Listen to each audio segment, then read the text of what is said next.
Hello everyone.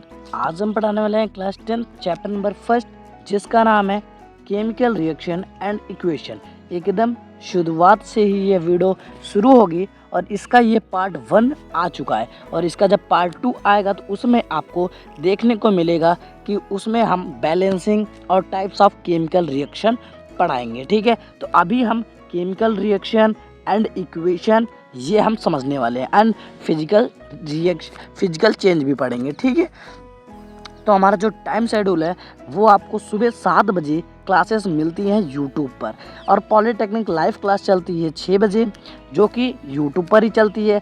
Test and notes आपको चलता है टेलीग्राम पर। सॉल्यूशन योर क्वेश्चन 8 बजे चलता है व्हाट्सएप ग्रुप पर। ठीक है, आपकी कोई सी भी डाउट्स हो 8 बजे पूछ सकते हैं। और टेस्ट एंड नोट्स आपको मिलता है टेलीग्राम पर, लाइव क्लास आपको मिलती है हमारे यूट्यूब चैनल पर। ठीक है, तो इतना आपको पता चल गया। अब हम इस चैप्टर में क्या पढ़ने वाले हैं क्या नहीं वो सारा हम यहाँ पर जानेंगे। We have to read in this chapter. हम इस चैप्टर में क्या पढ़ने वाले हैं? Chemical change and physical change. हम केमिकल परिवर्तन एंड फिजिकल परिवर्तन उसको हम पढ़ने वाले हैं। केमिकल रिएक्शन एंड इक्वेशन पढ़ने वाले हैं। Balancing chemical equation, types of chemical reaction. Types of chemical reaction कितने प्रकार के होते हैं? कॉम्बिनेशन रिएक्शन होता है, डिकम्पोजिशन रिएक्शन होता है, डबल डिस्प्लेसमेंट रिएक्शन होता है, प्रिसिपिटेशन रिएक्शन होता है, एक्सोथर्मिक रिएक्शन होता है, ऑक्सीडेशन रिएक्शन होता है, इंडोथर्मिक रिएक्शन होता है, रिडक्स रिएक्शन होता है और जाकर रिडक्स रिएक्शन होता है और कोरोजन एंड रेसिडिटी होता है। तो इतने प्रकार के हमारे ये टाइप्स ऑफ केमिकल रिएक्शन होते हैं। तो हम इस वीडियो में क्या क्या पढ़ने वाले हैं? Chemical change and physical change पढ़ने वाले हैं और केमिकल रिएक्शन एंड इक्वेशन पढ़ने वाले हैं। ये दो टॉपिक हम कवर करने वाले हैं इस वीडियो में और यह दो टॉपिक हम कवर करेंगे अगले नेक्स्ट वीडियो में। तो चलिए, हमारा जो पहला है भाई, हमारा है पहला केमिकल चेंज। केमिकल चेंज क्या होता है, कैसे होता है, वो हम बताते हैं। A change is a change in which chemical composition of substance is changed and one new substance are formed। हम अगर केमिकल रिएक्शन को, रासायनिक परिवर्तन एक ऐसा परिवर्तन है जिसमें रासायनिक पदार्थ का रासायनिक संयोजन बदल जाता है और एक या एक से अधिक नए पदार्थ बना लेता है। जैसे ये यहाँ पर देख रहे हो कि यहाँ पर एक जंग लगा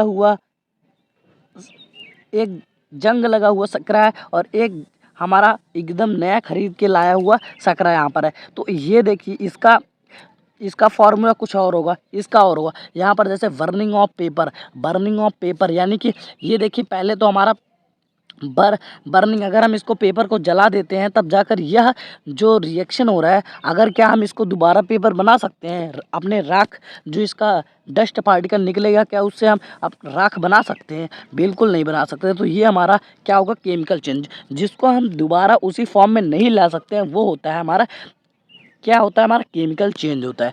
अब हम समझते हैं कि केमिकल चेंज के कुछ एग्जांपल समझ लेते हैं ताकि हमें अच्छे से क्लियर हो जाए। जैसे यहाँ पर बर्निंग ऑफ कैंडल है, कैंडल का जलना ये भी हमारा केमिकल चेंज होता है। बर्निंग ऑफ पेपर, जैसे कि केमिकल चेंज ये भी है। ये हमारा जब ये बुझ जाता है और जब ये इसका डस्ट पार्टिकल बचता है तब ये क्या होता है कि इसका हमारा जो डस्ट पार्टिकल है वो राख के रूप में बदल जाता है, तो वो हम दोबारा कागज़ के रूप में नहीं परिवर्तित कर सकते। अब जैसे रस्टिंग ऑफ आयरन है, हमने अभी जस्ट आपको बताया कि लोहे पे जंग लगना, अगर लोहे पे जंग लग जाता है क्या हम उसे दोबारा सही कर सकते हैं? हाँ, उसको घिस कर तो सही हो जाएगा, पर उसका जो उसके अंदर जो छोटे छोटे कण हैं वो तो परिवर्तित नहीं होंगे। तो इसलिए ये भी हो गया हमारा chemical change. Rusting of milk turning to curd, यानी कि दूध का दही में जमना, तो ये भी हमारा क्या है? Chemical change. क्योंकि पहले हमारा दूध रहता है, क्या हम दही से फिर से दूध बना सकते हैं? नहीं बना सकते हैं। क्या हम दूध से, ये दही है और इससे हम फिर से दूध बना सकते हैं? नहीं बना सकते। तो इसलिए ये भी हमारा केमिकल चेंज होगा। बटर टर्निंग रैंसिड, इसका मतलब क्या हुआ? बटर टर्निंग रैंसिड का मतलब होता है कि इसका मतलब होता है मक्खन का बासी हो जाना। ये देखिए, यहाँ पर एक मक्खन रखा गया है, ये जो कि बासी है, तो ये भी हमारा क्या है? केमिकल चेंज ही है। और यहाँ पर रिजेशन ऑफ फूड मतलब कि आप कोई सा भी खाना यहाँ पर खा रहे हैं, एंट्री कर रहे हैं और उसका पाचन हो रहा है, ये भी हमारा केमिकल ही चेंज हो रहा है। ठीक है, और हमारा जो अगला है वो है रिजेशन ऑफ फूड, मतलब कि इसका होता है मतलब कि खाना का सड़ना, ये जो सड़ रहा है यहाँ पर देखिए, ये खाना जो है ये सड़ जा रहा है, तो इसीलिए ये भी जो है हमारा वो केमिकल चेंज है। ठीक है, इतना आपको पता चल गया। अब हमारा जो अगला है वो है characteristics of chemical change. Mass of a specific substance might change, but the totally mass of all substance remain unchanged.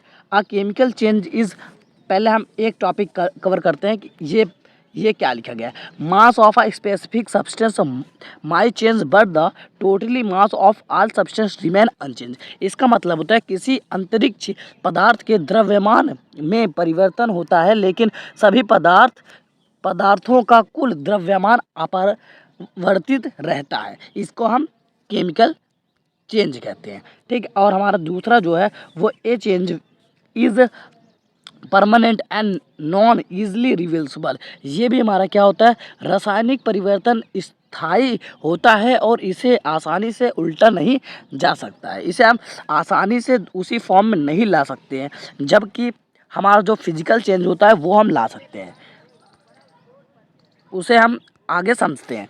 New substance are formed, यानी नए पदार्थ बनते हैं। देखिए हमारा जो केमिकल चेंज होता है उसमें एक नया सब्सटेंस ही बन जाता है, कोई नया पदार्थ बन जाता है। जैसे हमने कैंडल को बुझाया तो वो हमारा पहले सॉलिड में था, अब लिक्विड में हो गया, पर उसके जो फॉर्मूला था वो सब उसमें चेंज हो जाता है। ठीक है, हमारा अगला है in a chemical change energy in form of heat light electricity. रासायनिक परिवर्तन में ऊर्जा उष्मा प्रकाश विद्युत से आती है। हम किससे किससे केमिकल चेंज को चेंज कर सकते हैं, एनर्जी लगाकर चेंज कर सकते हैं, हीट लगाकर चेंज कर सकते हैं, लाइट लगाकर चेंज कर सकते हैं, और इलेक्ट्रिसिटी देकर उसको चेंज कर सकते हैं। तो ये सारे हमारे केमिकल चेंज हो जाएंगे। अब हम समझते हैं हमारा फिजिकल चेंज क्या होता है। Physical change, a physical change is a change substance in which the physical property such as a side state shape size shape, density, prepensions of substance change, but chemical composition that the substance remain the change। इसका मतलब क्या होता है कि जैसे कि हमारा भौतिक परिवर्तन एक परिवर्तनशील पदार्थ है, जिसमें किसी पदार्थ के भौतिक गुण जैसे पक्ष, अवस्था, आकार, आकृति, घनत्व, कागज बदल जाते हैं, लेकिन पदार्थ की रासायनिक संरचना परिवर्तित रहती है। ठीक है, तो ये हमारा जो होता है ये हमारा फिजिकल चेंज होता है। फिजिकल चेंज मतलब कि जैसे यहाँ पर मेल्टिंग ऑफ आइस, यहाँ पर देखिए पानी का, देखिए हमारा ये जो बर्फ़ है ये पानी में पिघल रहा है, मेल्टिंग ऑफ आइस। इसका मतलब है कि ये जब यहाँ पर पिघल रहा है तो हम इसे दोबारा ही उसी फॉर्म में मिला सकते हैं ना। यानी कि अगर हम पानी को फ्रीज में रखें और वो दोबारा हम उसको ठंडा कर दें तो वो बर्फ़ बन जाएगा, और फिर हम उसको निकालेंगे तो फिर से वो पिघल जाएगा। तो ये भी हमारा एक क्या हो गया, फिजिकल चेंज हो गया। ठीक है, ये फिजिकल तरीके से हो रहा है। अब हम समझते हैं इसके कुछ एग्जांपल्स, जो कि कटिंग ऑफ एप्पल, यानी कि सेब, जब हम सेब काटते हैं तो उसके सब्सटेंस में तो कुछ चेंज नहीं होता है, पर साइज, शेप, डेंसिटी में चेंज हो सकता है, पर उसके जो उसका कण है, जो उसका फार्मूला है, जो उसका रूल है, वो सब नहीं चेंज होता है। जैसे यहाँ पर कटिंग ऑफ एप्पल आपको दिख रहा है। ठीक है, और मेल्टिंग ऑफ आइस, अभी हमने जस्ट आपको बताया पानी का बर्फ़ में जमना, ये भी क्या है, हमारा फिजिकल चेंज है। अगर हम इसको दोबारा से ही फिजिकल कर सकते हैं, यानी कि ये अभी बर्फ़ है, इसे हम पानी में कर सकते हैं, पानी है बर्फ़ में कर सकते हैं, तो यानी ये भी हमारा फिजिकल चेंज होगा। जो हमारा अगला है वो है फ्रीजिंग ऑफ वाटर। अब देखिए यहाँ से पानी का बर्फ़ में जमना, यहाँ पर देखिए पानी गिराया जा रहा है और यह बर्फ़ में जमता जा रहा है, तो यहाँ पर जो ये है इसे हम फ्रीजिंग ऑफ वाटर कहते हैं। फिजिकल चेंज इसमें भी हो रहा है। देखिए पानी है, उसको हम बर्फ़ में जमा देते हैं तो वो भी हमारा फिजिकल चेंज होता है।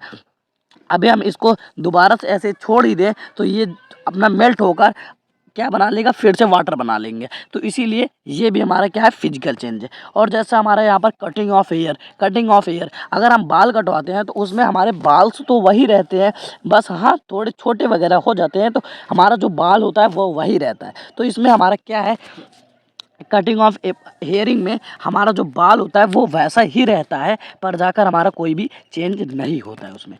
ठीक है, अभी हम समझते हैं कि कैरेक्टरिस्टिक्स ऑफ फिजिकल चेंज, इसके कैरेक्टरिस्टिक्स समझते हैं। अ physical change is a temporary and reversible only chemical property of a substance change, mass of the substance remain unchanged, no net energy change is involved in the complete cycle of a physical change। अब देखिए हमारा पहला जो है वो क्या कह रहा है कि भौतिक परिवर्तन किसी परिवर्तन का एक अस्थायी और परिवर्तित रासायनिक गुण होता है। यानी कि जैसा हमारा कोई अगर जैसे हम कटिंग ऑफ एप्पल ही होते हैं तो वहाँ पर अस्थाई तो है कि भाई ये एक एप्पल ही रहेगा, चाहे हम इसे जितना ही काट लें, चाहे जितना ही छोटे छोटे पार्ट्स में कर दें, पर ये हमारा एप्पल ही रहेगा, हमारे इसमें गुण में परिवर्तित नहीं होगा।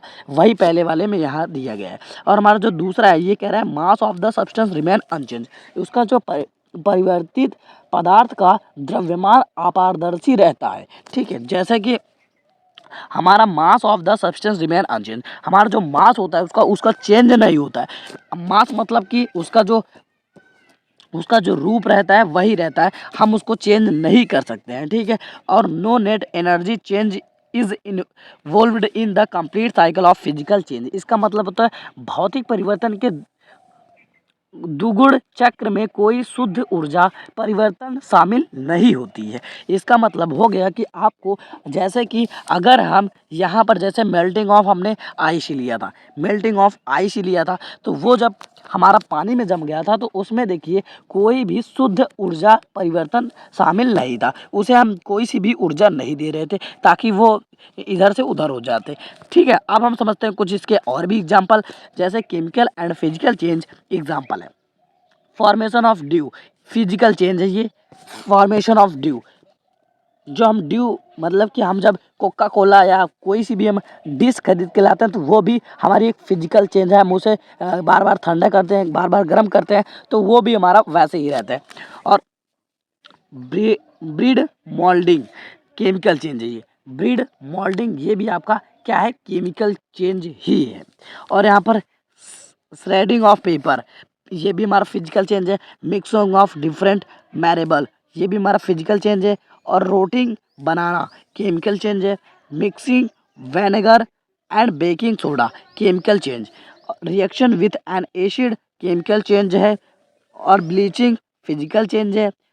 Mashing up of potato physical change है ये भी। Glowing on electricity bulb physical change है। जब हमारी कोई भी इलेक्ट्रिसिटी वहाँ पर फ्लो करती है तो वो दोबारा फ्लो करती है, दोबारा कट जाती है, दोबारा फ्लो करती है, वो कट जाती है, तो इसीलिए ये भी हमारा फिजिकल चेंज हो गया। अब हम समझते हैं हमारे केमिकल इक्वेशंस, केमिकल रिएक्शन जो कि काफ़ी इंपॉर्टेंट है। ठीक है, इसे आप ध्यान से समझिएगा तभी आपको समझ में आएगा। The man to one interaction of one substance with the other is called chemical reaction. इसका मतलब क्या हुआ कि जाकर एक पदार्थ का दूसरे पदार्थ के साथ परिवर्तित अंतर्गृह को हम कहते हैं केमिकल रिएक्शन। अब देखिए जैसे यहाँ पर सिंथेसिस दिया हुआ है ए प्लस बी, यहाँ पर ए और प्लस बी मिलाएंगे तो ए बी हो जाएगा। यानी अगर हम कहो अगर आप कहो तो जाकर यहाँ पर जैसे कि ए प्लस बी ए बी है और ए प्लस बी, इसको हम डिकम्पोजिशन रिएक्शन कहते हैं। ए बी प्लस सी इसको हम क्या कहते हैं, इसे हम कहते हैं ई। अब देखिए जैसे ए बी है तो इसने इसके साथ रिएक्शन कर लिया तो ये ए सी प्लस बी अकेला हो गया। और ए बी है, ए बी और सी डी है तो देखिए इसका ए बी के साथ डी हो गया और ए के साथ सी, यानी कि इसका जो होते हैं ये डबल डिस्प्लेसमेंट रिएक्शन होता है। हमारा जो अगला है वो है chemical equation. The brief representation of a particular reaction is called chemical equation. इसका मतलब होता है कि यहाँ पर देखिए अगर हम कोई सा भी पार्टिकल रहते हैं जैसे हाइड्रोजन ऑक्सीजन मिलाकर हाइड्रोक्लोरिक एसिड बना लेता है तो ये प्रोडक्ट ऑफ है, ये रिएक्टेंट है, हम इसे कहते हैं। अब इसके हम कुछ पार्ट समझ लेते हैं जैसे कि रिएक्टेंट। ये देखिए जैसे हमारा ए सी प्लस बी और बी प्लस सी ये हमारा रिएक्टेंट है, ये लेफ्ट साइड में होता है और ये राइट साइड में होता है प्रोडक्ट हमारा राइट साइड में होता है और लेफ्ट साइड में होता है रिएक्टेंट। इसे रिएक्टेंट और product part of two part होते हैं हमारे। अब हम इसको समझ लिए हैं, अब आपको हम कल बताएंगे कि कैसे बैलेंसिंग होता है, तो ये सारा कुछ आप लोग अच्छे से रिवाइज कर लीजिएगा। चलिए हम मिलते हैं आपको कल नेक्स्ट वीडियो में।